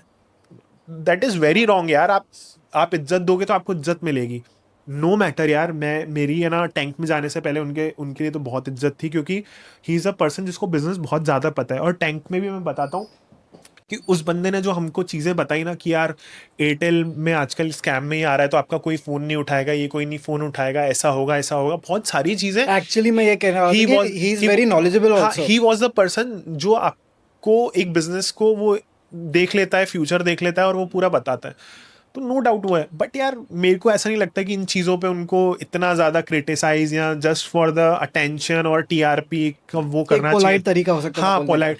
यार एक तो हमारे साथ एक फ्रेंड था, ट्रेजेक्ट्री वाले थे, तो मैं उनके खुद रनर्स क्वेश्चंस वगैरह यूज़ किए थे, अच्छे थे। तो जैसे ही उन्होंने एंट्री की, पिच ख़त्म की, और पिच ख़त्म होने के बाद अनुपम ने ये बोल दिया कि यार ये तुम क्या पहन के आ गए हो यार, अब इस चीज़ के लिए भी हमको फंडिंग देनी पड़ेगी। यार this is not the way I think you should treat the pictures. यार कोई आपके पास इतनी दूर से आ रहा है, आपकी इज्जत करता है यार, अब इज्जत ख़त्म हो जाती है फिर, वो तो है, चलता रहता है यार। यार विजय, मुझे लगता है कि shark tank is becoming the new big boss, क्योंकि ये टीआरपी के लिए कुछ भी बोल रहे हैं। वो तो है यार, करेक्ट। अब जैसे being the idea man you are, तुझे hundreds of business ideas daily के आते होंगे, तो why did you choose to start Travnities and make my payment as your main businesses, other than जो अदर आइडियाज आए थे उनको छोड़ के? यार ट्रैवनिटीज़ का तो it was my first second business जो मैंने स्टार्ट किया था, क्योंकि मैंने जैसे टैंक में भी बताया था कि मैंने मेरा ग्रेजुएशन कंप्लीट किया, उससे पहले मैं छोटे छोटे आलतू फालतू बिजनेसेस कर रहा था, जो हम सभी करते हैं कि मोबाइल बेचना हो गया, ये ऐसा हो गया, ये कुछ चीज़ें डिजिटल बेच थी, सब कर रहा था। But I was needing something solid यार, कि यार जिसको धंधा बना पाओ। तो मैंने देखा कि यार सिंहस्थ आने वाला है, 2016 था, और फिर मेरे को लगा कि यार एक होटल ने हमको अप्रोच किया, ही सेड कि यार मेरा ना होटल बन चुका है, 5 करोड़ रुपए लग गए हैं, और उसे पता चला कि यहाँ तक कस्टमर ही नहीं पहुँच पाएगा, तो वो पूरा डेट में आ जाएगा, उसका सब कुछ ख़त्म हो जाएगा। तो ऑलमोस्ट सिंहस्थ से 4 महीने पहले मैंने बोला सर मैं कुछ करता हूँ, आई हेल्प यू, क्योंकि वो मेरे पापा के कुछ पहचान के थे। तो मैंने उनकी प्रॉपर्टी लिस्ट कर दी, ये कर दी, वो कर दी। तो लिस्टिंग के जस्ट ऑलमोस्ट 15 या 20 डेज हुए होंगे, उनकी प्रॉपर्टी अगले 1 महीने के लिए सोल्ड आउट हो गई, और वो भी 100% ऑक्यूपेंसी और डबल रेट्स पे। ही वॉज नीडिंग अप्रॉक्सीमेटली 2,500-3,000 उनको एवरेज रूम का प्राइस चाहिए था। हमने 6,000 में बेचा था, क्योंकि उस वक्त मेक माई ट्रिप पे डिस्काउंटिंग भी बहुत चल रही थी। फिर मैंने सोचा कि यार ये प्रॉब्लम अगर इन होटल के साथ है तो ये हो सकता है बहुत सारे लोगों के साथ हो, क्योंकि उस वक्त जियो का रिवॉल्यूशन भी चल रहा था। पीपल वर गेटिंग अवेयर कि चलो अब मैं मेक माई ट्रिप से इन सबसे भी बुकिंग कर सकता हूँ। तो तब मैंने स्टार्ट किया और मैंने सोचा कि हाँ ये एक प्रॉब्लम है। 5 स्टार होटल्स तो रेवेन्यू मैनेजमेंट टीम को क्वायर कर लेते हैं, but apart from 4 star 3 star 2 star एक रेवेन्यू मैनेजमेंट टीम जो इन सब के लिए होटल के लिए सारा ये काम कर दे, जहाँ प्राइसिंग मैनेज कर ले, कंटेंट मैनेज कर ले, इन सब कुछ कर ले, उसके लिए कोई तो लोग चाहिए। तो फिर मैंने सोचा कि मैं ही स्टार्ट कर देता हूँ। मैंने स्टार्ट किया, मैंने टीम बनाई, 5 होटल 10 होटल 50 होटल कर लिए, 100 होटल कर लिए पूरे इंडिया में। फिर मैंने अप्रोच किया तो यार मेरे पास काफ़ी सारी प्रॉपर्टीज़ आने लगी and was working good. But then what happened कि यार जैसा तुमको भी पता है 2021-2022 में कोविड आ गया था, और हमारी जो इंडस्ट्री थी वो बहुत ज़्यादा इम्पैक्ट कर गई थी, क्योंकि तुम सबके लिए तो मार्च 23 को लॉकडाउन लगा था, लेकिन ऑलमोस्ट 2-2.5 महीने पहले लोगों ने ट्रैवल करना बंद कर दिया था। तो वी वर वेरी कॉशियस, क्योंकि यार मेरी अब इतनी बड़ी टीम हो चुकी थी, 5 लोग 6 लोग काम कर रहे थे उस वक्त। तो मैंने सोचा अब क्या करें, तो सीख तो रही था मैं, तो सीख रहा था, तो वीडियोस बनाना भी स्टार्ट किए थे मैंने। और फिर हमने ये भी सोचा कि यार क्योंकि हमारे पास इसमें ऑलरेडी प्रॉब्लम आ रही थी, तो वी वर डेवलपिंग समथिंग कि जिससे प्रॉब्लम सॉल्व हो जाए। बिजनेस के जो पेमेंट रिमाइंडर्स वाला प्रॉब्लम है हमारे एजेंसी में, सबसे ज़्यादा प्रॉब्लम होती है कि लोग सर्विस ले लेते हैं, पैसे नहीं देते, उधारी बहुत ज़्यादा होती जाती है। तो just to resolve this problem हमने फिर मेक माई पेमेंट को बनाया। और फिर 2020 में जब ये सारी चीज़ें होने लगी तब वो चीज़ बनी रही थी, थोड़ी थोड़ी छूट गई थी फिर, बट फुली फ्लैश्ड हम लोगों ने लास्ट ईयर लॉन्च किया उसको।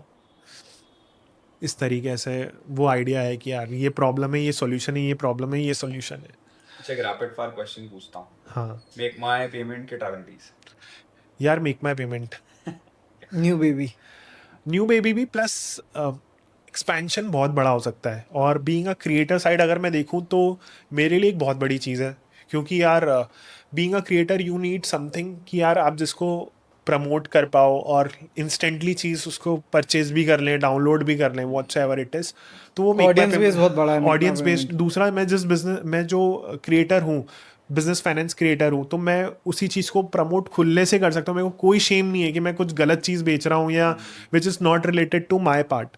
तो everything what I am making वो मैं कर सकता हूँ।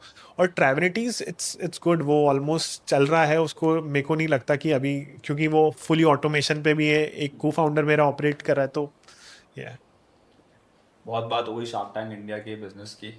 अब मैं जानना चाहता हूँ कि how did you land into content creation bro? यार कंटेंट क्रिएशन 2020 था, कोविड आ गया था, लॉकडाउन लग गया था, 6 लोगों की लाइबिलिटी थी मेरे पास, मेरी टीम में, ट्रैवलिटीज़ में।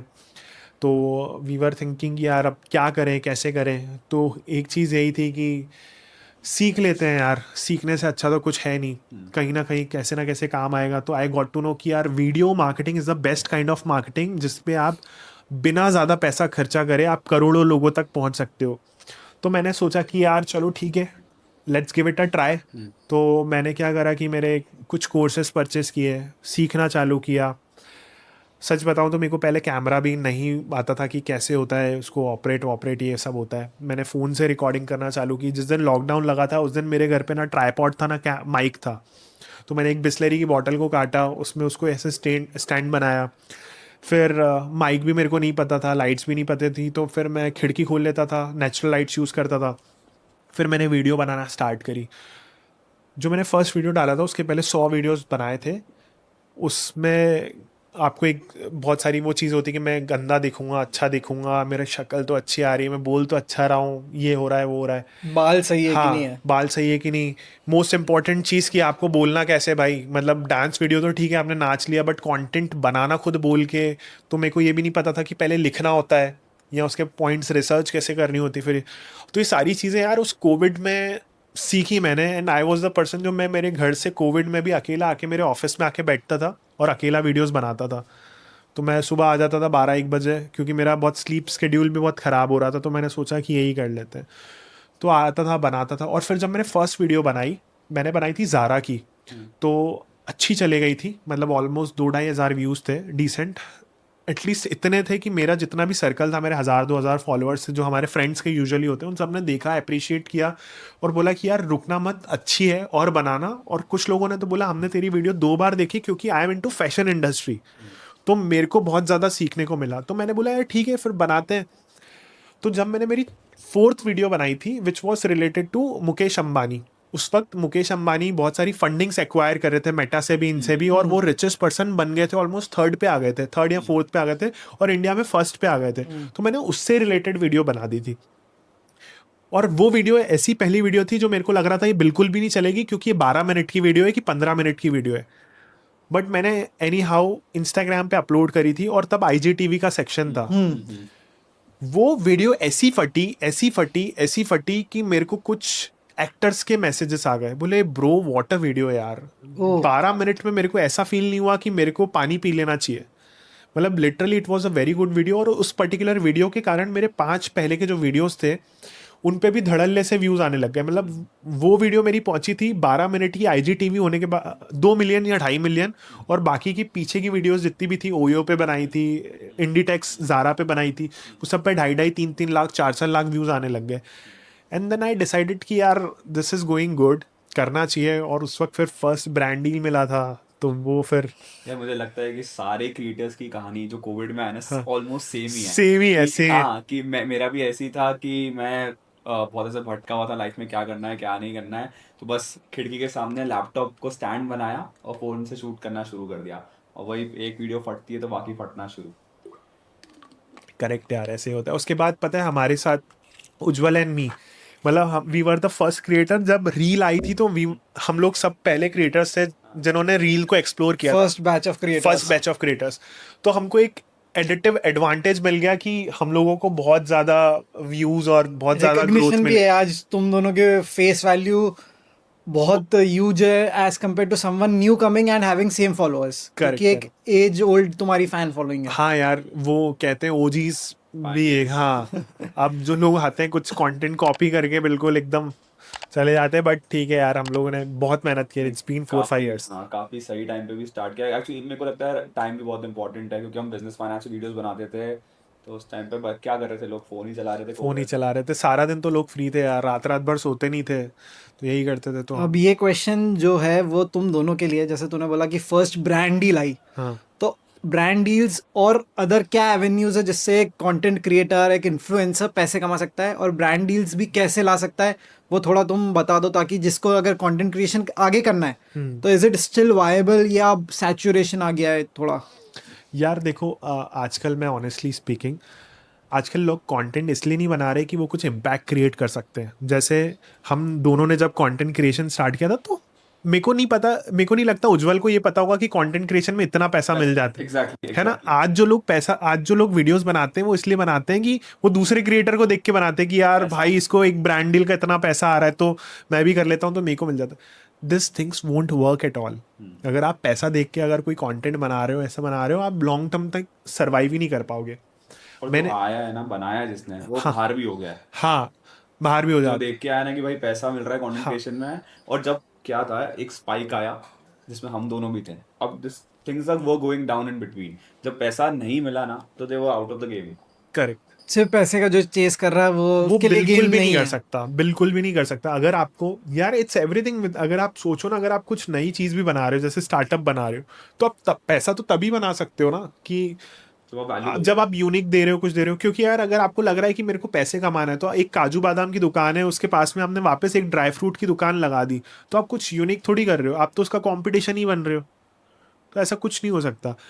सेकंड क्वेश्चन जो आपने पूछा, व्हाट आर द एवेन्यूज जिससे वो और पैसा बना सकता है, तो there are many avenues. First चीज़ एंड मोस्ट इंपॉर्टेंट, आप जो चीज़ कर रहे हो, आप जिस चीज़ में बहुत अच्छे हो, उस चीज़ से रिलेटेड वीडियो बनाओ। जैसे लेट्स टेक एन एग्जांपल, अगर मैं एक ट्रैवनिटीज़ कंपनी चला रहा हूँ which is a hotel revenue management company, तो मैं उससे रिलेटेड वीडियोस बनाऊंगा तो मैं बहुत ज़्यादा पैसा बना पाऊंगा। मेरे को डिपेंडेंट नहीं होना पड़ेगा कि यार मेरी एक ब्रांड डील है या कुछ है। वैसे अगर कोई आर्किटेक्ट है या इंटीरियर डिज़ाइनर है या कोई किसी भी स्ट्रीम में, तो फर्स्ट चीज़ हमेशा वीडियोस बनाओ तो ऐसा सोच के बना लेना कि यार ब्रांड डील नहीं चाहिए, जितनी मैं वीडियो बना रहा हूँ, जितनी ऑडियंस आ जाए वो मेरे धंधे में पर्सनल यूज हो जाए, इससे एटलीस्ट आप लॉन्ग टर्म तक सर्वाइव कर पाओगे। सही है उज्जवल? एग्जैक्टली इसमें एक पॉइंट ऐड करूंगा, what Vijay is trying to say here is कि यार आप जो चीज कर रहे हो ना उसमें आपको समझ में आता है क्या निटिग्रिटीज हैं and you put them out on the internet. खुद के एक्सपीरियंस शेयर करो, कॉपी वेस्ट काम मत करो। जैसे सार्थक आहूजा का मैंने एक TEDx टॉक देखा था, TEDx था या कुछ था, उसमें सार्थक सेड कि यार आई स्टार्ट मेकिंग कंटेंट, जो एवरी क्रिएटर करता है, जो अगर कोई स्टार्टिंग में भी आ रहा है ना तो वो विजय का कंटेंट कॉपी कर लेगा, मेरा कंटेंट कॉपी कर लेगा एंड स्टार्ट क्रिएटिंग। बट सार्थक ने 90 वीडियोस डाले, उसके बाद एक स्टॉप आ गया कि यार अब मैं क्या बनाऊं।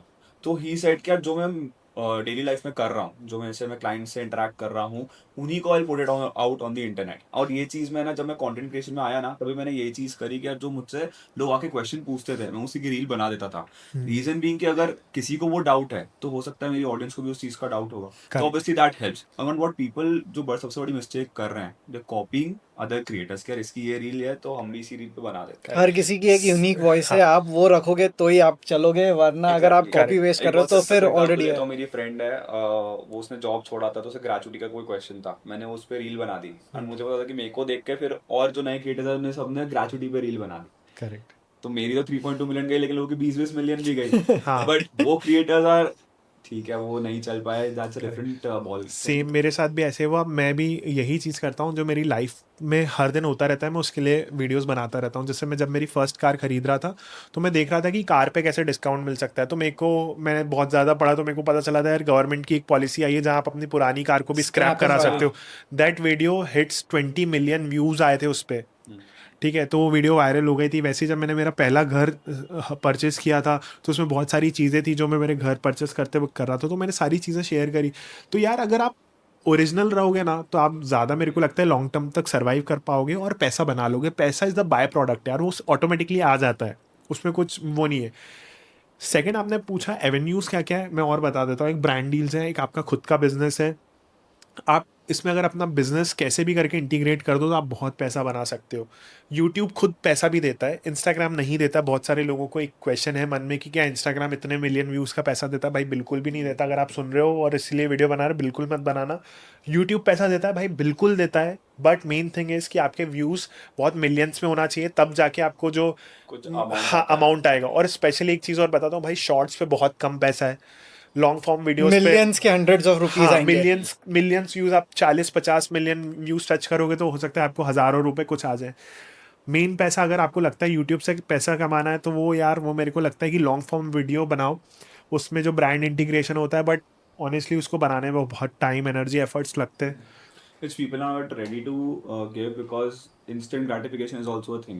अगर कोई किसी को देख लेता है कि यार इसके तो 6 महीने में 1 मिलियन फॉलोअर्स हो गए तो बहुत बड़ा बन गया, तो that is not gonna work in content creation. Numbers matter नहीं करते। जो लोगों को लगता है कि यार 5,000 फॉलोअर्स पे पैसा आना शुरू होता है कि 1 लाख पे, जो क्वेश्चन रहता है हाँ, like बहुत that. लोगों का हाँ, ये रहता है कि आप कैसे कितना आपके ऑडियंस को एंगेज कर रहे हो उस पे फर्क पड़ता होगा। करेक्ट है। चलो ये तो बात करिए अपन ने पैसे की। अब पैसे के अलावा पर्क्स होते हैं, तो what are the perks you have gotten, तुझे भी और कि being a content creator, travel करने को मिला हो, किसी सेलिब्रिटीज से मिलने का मौका मिला हो, ऐसे क्या कुछ पर्क्स मिले वो बता दो। यार देखो, पर्क्स में ना सबसे इम्पोर्टेंट पर्क जो मेरे को मिला है लाइफ में कि यार मैं अगर किसी को अप्रोच कर देता हूँ ना तो वो बंदा रिप्लाई कर देता है, ये इससे बड़ा पर्क मेरी लाइफ में कुछ भी नहीं है। Being a creator like me, आज मैंने उस दिन देखा, मेरे को Dilip Joshi as known as Tarak Mehta ka Ulta चश्मा के जो मेन कैरेक्टर जेठालाल, वो मेरे को फॉलो कर रहे हैं। मैंने देखा निरंजन हीरानंदानी, यार जहाँ मैं मुंबई में गया मैंने देखा इतना बड़ा हीरानंदानी के ने बनाया उन्होंने, और उन्होंने मेरे को फॉलो किया है यार। और अगर मैं उनको आज मैसेज करता तो वो मेरे को रिप्लाई कर देते हैं। भाई इससे बड़ा पर्क मेरी लाइफ में कुछ भी नहीं है, क्योंकि बिकॉज ट्रैवल इंसान ले सकता है, सेलिब्रिटीज से भी एक बार मिल लेगा, बट यार कोई बंदा, इतना बड़ा बंदा आपको देख रहा है, आपको एडमायर कर रहा है, काम को आपको फॉलो कर रहा है और आप उससे बातचीत कर रहे हो, आपको रिप्लाई कर रहा है, वो आपकी बात सुनना वो बहुत बड़ी बात है। इससे बड़ा पर्क लाइफ में कुछ भी नहीं है। जिसको आप इंस्पिरेशन मानते हो, आपको बोल रहा है कि तुम्हारा काम बहुत अच्छा है, इससे बड़ी चीज नहीं हो सकती। तो ये एक बहुत बड़ा पर्क है। उसके बाद यार छोटे मोटे पर्क्स तो है ही रहते हैं यार। देखो पैसा तो आ ही जाता है, ठीक है, आपको फेम मिल जाता है, लोग आपको पहचानने लगते हैं, वो भी एक बहुत बड़ा पर्क है। दूसरा, आप ट्रैवल कहीं जाते हो, आपको फ्री ऑफ कॉस्ट ट्रैवल मिल जाएगा, no doubt. Things get a bit easier for a content creator तो वो रहता है, बट बेस्ट तो अभी तक तो ये था कि हमारी दुबई ट्रिप फ्री हो गई थी। हाँ फ्री नहीं, में दुबई दुबई जाते सिर्फ दुबई नहीं भाई, कहाँ कहाँ भी जाना है आपको, बस थोड़ा सा हाँ, अप्रोच just करना है, थोड़ा एफर्ट मारना है। बट ये है कि आपकी टीम, पीआर टीम अच्छी है, आपको अप्रोच वाली टीम होती है वो अच्छी होनी चाहिए। आप अप्रोच करोगे आपको इजीली ट्रैवल फ्री मिल जाएगा, सारी चीज़ें। तो यार देख, मतलब मैं अपना पर्सनल ये लेके देता हूँ। मैं 2 साल से घर बना रहा था, I was not able to put any efforts into content creation. मतलब मेरे को क्रिएटिविटी ब्लॉक हो गई थी मेरी। मैं स्क्रिप्ट लिखने में बैठता था and I was not liking my scripts, और मुझे पहले से पता था वीडियो बनाने से पहले कि ये नहीं चलेगा एंड ऑल दैट स्टफ। मतलब कुडोज टू यू ब्रो कि तू कंटेंट क्रिएशन के साथ you managing 2 other businesses. And लोगों को लगता है कि यार कंटेंट क्रिएशन क्या है, 1 घंटा स्क्रिप्ट, मतलब 2 घंटे में वीडियो रेडी हो जाता है। But you know, I know that it's a full time job. So how do you manage that? यार ऑनेस्टली बताओ ना कि अगर सिर्फ अगर आपको लाइफ में आगे बढ़ना है ना, तो आपको टीम बनानी पड़ेगी, ठीक है, ये तो आपको करना पड़ेगा।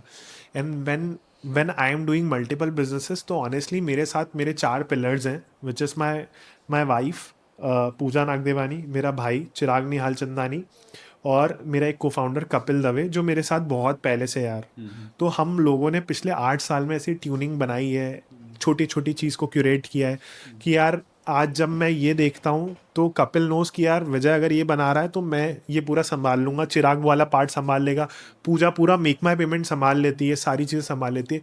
तो ये बहुत ज़्यादा मैटर करता है, एक अकेले बंदे की तो बस की बात नहीं है। इधर फिर अगर आप अकेले और आपको 4 चीज़ें करनी है, तो आपको 4 बड़े बड़े प्रोजेक्ट्स मैनेजर्स, उनसे फिर दिन रात रिपोर्टिंग्स, वो सब करना पड़ेगा। इधर यू नीड अ को फाउंडर और अ पार्टनर लाइक सम्यक, ताकि आप दोनों किसी एक चीज़ पे कर लो। यार पता है यार, टेक विद अस ये संभाल लेगा और तुम कुछ और संभाल लोगे, तो वो लाइफ में है यार। वो तो है यार, हम दोनों का क्लियर डिस्ट्रीब्यूटेड रहता है काम। वीडियो से रिलेटेड अगर क्रिएटिविटी का कुछ काम है तो उज्जवल देखेगा, और टेक से रिलेटेड कुछ काम है तो वो मैं देखूंगा। वो रिस्पॉन्सिबिलिटी मेरी है, वो रिस्पॉन्सिबिलिटी उज्जवल की है। वी कौन मतलब हम दोनों एक दूसरे का सपोर्ट पूरा करते हैं। कुछ मेरे को पूछना है तो वो पूछेगा, उसको पूछना ऐसे ही है, चीज़ें पर वो चलती हैं। पर क्लियर रोल डिवीजन है तो कोई कॉन्फ्लिक्ट नहीं आता है। करेक्ट तो एक यार। वो चीज़ रहती है। और जो दूसरी चीज़ पूछी थी ना कि यार वीडियो तो ऐसे ही 2 घंटे में बन जाता है, भाई अगर आप लोग देख रहे हो ना कि वीडियो सिर्फ 2 घंटे में बनता है, तो भाई नहीं बनता यार। स्पेशली है ना एजुकेशनल फाइनेंस बिजनेस कंटेंट तो नहीं बनता, just because it's not a dance यार। वीडियो बनाने में बहुत टाइम, एनर्जी, एफर्ट लगते हैं।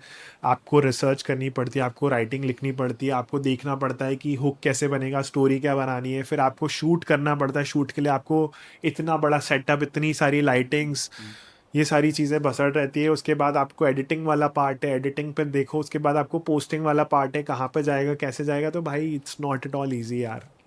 और बाकी उज्जवल को पता ही है यार, तुम लोग भी कर रहे हो तो तुमको पता है। सब में को भी पता है, ऐसा नहीं है, सब में को भी पहले लगता था, बट सब में को समझ में आ गया डज कि does being a content creator helps you in other businesses also?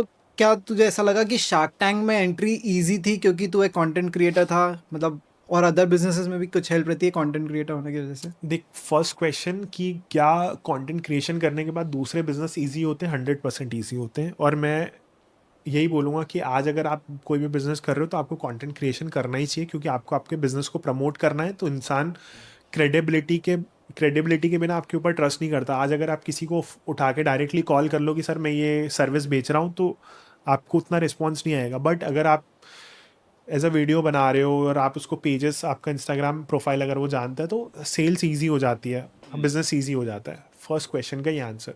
Second, आपने पूछा कि एज ऑफ नाउ मैं कंटेंट क्रिएटर था, तो क्या मेरे लिए शार्क टैंक ईजी था? नहीं था, बिल्कुल भाई ईजी नहीं था। बहुत सारे और भी लोग आए वहाँ पे, मतलब इवन मैंने सुना था सारा भाई वर्सेस सारा भाई, उनका भी कोई एक प्रोडक्ट था वो शार्क टैंक में लेके आए। वो तो मुझसे ज़्यादा बड़े हैं, तो वो भी शायद सिलेक्ट नहीं हो पाए। मैंने जेन्युइनली एक न्यूज़ आर्टिकल में देखा था कि ये न्यूज़ आर्टिकल आया है। तो बहुत सारे एनर्जी एफर्ट्स डाले हमने भी, क्योंकि यार देखो वो नेशनल टीवी है, नेशनल टीवी पे कुछ तो भी उठा के नहीं दे सकते कि यार ऐसा है। हाँ, अब सामने आपके शार्क्स का पर्सपेक्टिव अलग होता है, वो एक अलग बात है। मेरा प्रोडक्ट जेन्युइनली एक प्रॉब्लम सॉल्व कर रहा था या किसी का टाइम सेव कर रहा था, इसलिए मैं वहाँ तक पहुँच पाया। हो सकता है 5-10% मेरे को लगता है कि being a content creator side उन्होंने मेरे को पिक कर लिया, बट यार 90% इज़ ऑल अबाउट कि आपका प्रोडक्ट, आपका बिजनेस कैसा है, वो उसको देख के ही चूज़ करते हैं। यार जैसे क्या होता है, मैंने देखा है कंटेंट क्रिएटर्स जो होते हैं वो यूजुअली अपना बिजनेस ना कंटेंट के अराउंड ही बना लेते हैं. फॉर एग्जांपल हम फाइनेंस में बिजनेस में हैं, तो क्यों ना हम एक फाइनेंस की मास्टर क्लास ले लें, coachings trainings about business and finance, right. तो a lot of creators have done it, ठीक है, why didn't you do it? मतलब apart from Travnities and make my payment, आपको Shark Tank- this could have been another source of income. आपको shark tank पे भी किसी ने बोला था कि रितेश ने बोला रितेश ने बोला था कि किसी आप का एग्जांपल लेके बोला था कि आप इसके वैसा जैसा कर सकते हैं. यार मुझे लगता है कि यार कोर्सेस में कब तक बेच लूंगा, that is my point as well. है ना. और एक बात बताओ, चलो ठीक है, अगर मेरे को किसी ने बोल भी दिया और 2 लोगों ने बोला, 3 लोगों ने बोला आप कोर्सेज बना लेते. पिछले सीजन में A2 मोटिवेशन आया था, उसने पूरा का पूरा कोर्स के लिए एक ऐप बना दिया था भाई. He was genuinely selling courses और उसमें it was backed by the investors कुछ, जिसमें तो क्रिएटर्स ही थे. तो उनको फंडिंग क्यों नहीं दी? तो ये भी एक क्वेश्चन है. तो यार मेरे को ऐसा लगता है कि अगर मैं ऐसा कुछ रियल प्रोडक्ट बनाऊं जो प्रॉब्लम सॉल्व करे, और वो थोड़ा सा होना चाहिए, क्योंकि यार देखो क्रिएटर अगर आप बन रहे हो, it's my advice, creator side ना अप एंड डाउन होती रहती है. उज्जवल यू नो एवरीथिंग, सम्यक यू नो एवरीथिंग. अगर मैं कोर्स बेचूंगा तो हो सकता है जब तक मेरा प्रोफाइल आप है तब तक सिर्फ कोर्स बेच पाऊँ, उसके बाद शायद ना बेच पाऊँ. और कई बार ऑडियंस को भी ऐसा लगता है कि यार ये तो बंदा सिर्फ कोर्स ही बेच रहा है. मतलब एक चीज़ जो मुझे लगती है कि YouTube is a free university, just everything that we are teaching ना वो वहाँ पे भी है. बस एक कोर्स का एक बेनिफिट ये होता है कि आपको लाइव 1-to-1 एक्सेस मिल जाता है. Otherwise I don't think this other benefit out of it, क्योंकि मैंने खुद ट्राई किया एंड आई वोंट ऐसे मतलब आई वोंट कमिट कि यार मैं फेल हुआ उस चीज़ में, मैं नहीं बेच पाया ना. मेरी इच्छा भी नहीं है कोर्स बेचने की, because I have seen creators investing lakhs of rupees into courses. वो कोर्स बना लेते हैं, then they're not able to sell because the revenue is so less. तो और सी तेरी और मेरी फॉलोइंग दोनों इंस्टाग्राम पर है, right. The audience is not that serious over there, है ना. वहाँ पे कोर्स बेचना is very tough as compared to YouTube. मतलब अगर अक्षत श्रीवास्तव, रचना रनाडे, प्रांजल कामरा जैसे क्रिएटर्स अगर कोर्स बनाए तो people might buy it, right. तू भी यूट्यूब पे है, मेरी इतनी फॉलोइंग वहाँ पे नहीं है, but that can be a case as well कि यूट्यूब पे एक्चुअली एक एडिटिव एडवांटेज ये होता है कि इंसान ना 10 मिनट के लिए वीडियो देखता है. और यार आज सोचो हम जब 3 घंटे की मूवीज देखते हैं, जब हम शाहरुख को देखते हैं, जब हम सलमान को देखते हैं, अमिताभ बच्चन जी को देखते हैं, तो हम बिना सोचे समझे पोलियो की दवाइयाँ लगवा लेते हैं, क्योंकि वो हम 3 घंटे तक किसी को देख रहे हैं और वो अब हमारे सबकॉन्शियस माइंड में ऐसा सुपर हीरो है. तो जितनी देर तक इंसान एक किसी चीज को देखता है उतना वो उसकी फैन फॉलोइंग उसके दिन में बढ़ती जाती है. दैट इज द रीजन आज शाहरुख सलमान के घरों के बाहर इतनी बड़ी भीड़ लगी रहती है. वो कुछ भी प्रमोट कर देते हैं, कुछ भी चल जाता है. Valid point. ठीक है ना. इसलिए अब कोई बंदा कोर्स अगर यूट्यूब पे बेच रहा है तो 10 मिनट की वीडियो बना रहा है, उस 10 मिनट में उसने उसको XYZ पूरी जर्नी बता दी है. तो यहाँ पे टाइम ज्यादा मिल रहा है. यार आजकल 30 सेकंड रील्स टाइम स्पैन इतना छोटा हो चुका है कि यार लोग अगर 3 सेकंड तक आप किसी को नहीं पकड़ पाए ना तो यूल बी लॉस्ट. आपको मैंने इतना तक नोटिस किया उज्जवल, लोगों के 7-7 मिलियन, 8-8 मिलियन, 10-10 मिलियन व्यूज हैं और 5-5 मिलियन, 4 मिलियन की फॉलोइंग भी है, लेकिन लोगों को नाम नहीं पता उनके, है ना. ये चीज अगर नोटिस की होगी. बट वहीं अगर आप लोगों की कम फॉलोइंग है यूट्यूब पे, बट उन्होंने उनको लोग जानते हैं, उनको लोग नाम से पहचानते हैं, क्योंकि यार उसने उसको 10 मिनट तक देखा है. इसका एक रीज़न ये भी है कि यार यूट्यूब पे लोग ना सीरियस ऑडियंस आती है. अगर उनको एक्चुअल में कुछ सीखना है, कुछ समझना है, तो दिल ओपन यूट्यूब, दिल won't open Instagram, right. Instagram हम टाइम पास के लिए खोलते हैं, और इंस्टाग्राम खोलते से अगर हमारी कोई रील दिख गई हमको, मतलब किसी की रील दिख गई क्रिएटिव, हमने समझ लिया, वो समझ के रख दिया. इफ़ यार थोड़ा सा सीरियस अबाउट इट, हम उसको और रिसर्च करने will go to YouTube only. That is the thing. वो सर्च बटन का बहुत बड़ा इम्पैक्ट है. इंस्टाग्राम पे लोग टाइम पास करना है, अरे यूट्यूब पे एक्चुअल नॉलेज एक्वायर करना है. अरे किसी को 10 मिनट देख रहे हैं, मतलब वो उससे इतना कनेक्ट करते हैं कि उसकी बात को वैल्यू करके उसका पॉइंट ऑफ व्यू सुनना चाहते हैं. यहाँ पे तो क्या आपने इंस्टाग्राम खोला, 4 लोगों की रील देखी और जमी तो ठीक, नहीं जमी तो ठीक. But Instagram as a platform is good, जहाँ पे ब्रांड्स को अवेयरनेस क्रिएट करनी है. तो उसके लिए आई बिलीव कि इंस्टाग्राम से बेटर कोई प्लेटफॉर्म हो ही नहीं सकता. यूट्यूब भी, if you want to sell, go for YouTube. अगर अवेयरनेस क्रिएट करनी है तो 30-40 सेकेंड में आपकी अवेयरनेस क्रिएट हो रही है. और नए क्रिएटर्स अगर आप देख रहे हो तो मेरा एक पर्सनल सजेशन ये भी रहेगा कि इंस्टाग्राम की लाइफ स्पैन थोड़ी सी छोटी है. आप जल्दी रिलेवेंट भी हो सकते हो. ज़्यादा रिलेवेंसी के लिए यूट्यूब इज़ द बेस्ट. अच्छा, अब ऐसा बोलते हैं कि अगर आपको कंटेंट क्रिएटर बनना है या ग्रो करना है इस फील्ड में तो you must shift to Mumbai. तो क्या तेरे मन में कभी आया कि मेरे को मुंबई शिफ्ट हो जाना चाहिए, या फिर कभी सोचा, क्या चला, क्योंकि तू एक टियर 3 सिटी उज्जैन में है, तो वहां से पूरा एक कल्चरल डिफरेंस है। यार मेरे को ऐसा किसी भी अब काम को करने के लिए कहीं शिफ्ट होने की जरूरत नहीं है, क्योंकि यार कोविड ने बहुत सारी चीज़ें सिखा दी हमें कि यार कहीं भी बैठ के कोई भी काम हो सकता है, इट्स नॉट नेसेसरी। और आप समझो कि यार वीडियोस बनानी है तो आप मुंबई जाके क्या कर लोगे ऐसा, मतलब गिव मी एनी रीजन कि यार यहाँ पे अवेलेबल नहीं है।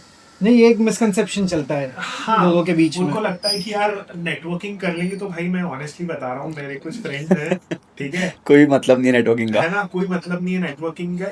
एक टाइम तक दिस इज ऑल सेट की एक टाइम तक हो सकता है, इससे ज्यादा कुछ नहीं है। आप अपना टाइम पैसा वेस्ट तीनों सारी चीजें करोगे, और साथ में आपका जो मेजर टाइम जाता है वो ट्रैवलिंग में अलग चला जाता है, वो भी वेस्ट हो जाता है। आप कितना नेटवर्किंग करोगे, 4-5 इवेंट्स में, 6 इवेंट्स में, 10 इवेंट्स में, 50 इवेंट्स में, बस उसके बाद कुछ नहीं है, उसके बाद सब बैक टू एवरीथिंग ही है। और हम लोगों को जाना होता है तो यार ब्रांड्स को स्पॉन्सर कर देते हैं, बोलते हैं आप आ जाओ। तो जिसको करना होता है तो वो यहाँ कर बैठ देते के अपनी इतनी इमेज बना रहा है कि यार उसको पैसा मिल रहा है जाने का, हाँ, और सामने से बुलाया जा रहा है उसको। सामने से बुलाया जा रहा है, तो वो इमेज बनाओ ना यार, रादर देन हमें उज्जवल, तुझे और मुझे, हम कितने इवेंट्स में साथ में गए जहाँ पे ब्रांड स्पॉन्सर करते हैं, right from flights to hotel, Everything, yes. Even pay करते हैं आने का यार, तो वो बहुत इंपॉर्टेंट फैक्टर है यार। चलो, अब बिजनेसेस का बारे में समझ लिया, शार्क टैंक के बारे में समझ लिया, और मैं तुझसे पूछना चाहूंगा, ये इतना सब कर रहा है तो who do you consider as your role model? यार मेरे रोल मॉडल तो अभी नहीं है इस दुनिया में, ही रिसेंटली लेफ्ट यार। रतन टाटा, मतलब ऑनेस्टली वॉज द पर्सन जो मेरे रोल मॉडल थे, मतलब मेरी दिल से बहुत अच्छा थी। मैंने उनको बहुत सारे मैसेजेस किए थे, sir I just want to meet you, क्योंकि जो उन्होंने लेगेसी बनाई है इतने सालों में, उनका जो नेचर है यार, जितनी तारीफ सुनी है, पता नहीं वो आदमी जब मैं अगर उनसे मिलता तो कैसा होते हैं यार। उन्होंने इतने सारे बिजनेसेस सेटअप किए हैं, प्लस अगर आप देखो तो इंडिया में दो तरीके के ब्रांड्स हैं, एक ब्रांड्स लाइक रिलायंस और एक ब्रांड्स लाइक टाटा। तो रिलायंस को अगर कुछ चाहिए होता है तो वो लोग छीन लेते हैं, बट टाटा को अगर आज भी कुछ चाहिए होता है तो वो प्रॉपर एथिकल सारी चीज़ों के साथ जाते हैं। तो जो उन्होंने किया है अपनी लाइफ में, आज भी लोग तारीफ करते हैं उनकी बहुत, मतलब next they are known for their ethics. For ethics यार। अगर- और आपको पता है ना यार, जिस दिन एयर इंडिया का मर्जर हुआ था, जो उन्होंने खरीदा था, तो उन्होंने प्रॉफिट्स देख के नहीं खरीदे थे यार। ही सेट कि यार ये मेरी पहली एयरलाइन थी, आज मेरे पास वापस आ रही है, और ये मैटर नहीं करता कि मैं उसमें कितना पैसा कमा रहा हूँ या नुकसान कर रहा हूँ। तो यार वो बहुत बड़ी बड़ी चीज़ें इंसान के लिए, 1 लाख रुपए की कार लाने से लेके, और फिर फोर्ड मोटर्स का कमबैक, ये वो सब यार मैंने बहुत पढ़ा हुआ है, मतलब मैंने बहुत केस स्टडीज बनाई है, and very much inspired from Ratan Tata, मतलब ऑनेस्टली। अगर कुछ हाउस ऑफ टाटा से आया है तो उस पे लोग हाँ, रिलायंस उस पे करते हैं लोग। एग्जैक्टली यार, वो तो है। मुझे last question before we end this podcast, ये आइडिया मैन जो नाम है वो कहाँ से आया? यार मैंने ना एक बिजनेस कोचिंग ज्वाइन की थी, उसमें 350 लोग थे, एक हॉल में बैठे हुए थे, और जो होस्ट था उसने एक असाइनमेंट दिया था सबको, और उसमें कुछ सेट ऑफ 60-70 क्वेश्चंस थे, और लास्ट में उसके आंसर्स पे आपको टिक लगाने थे।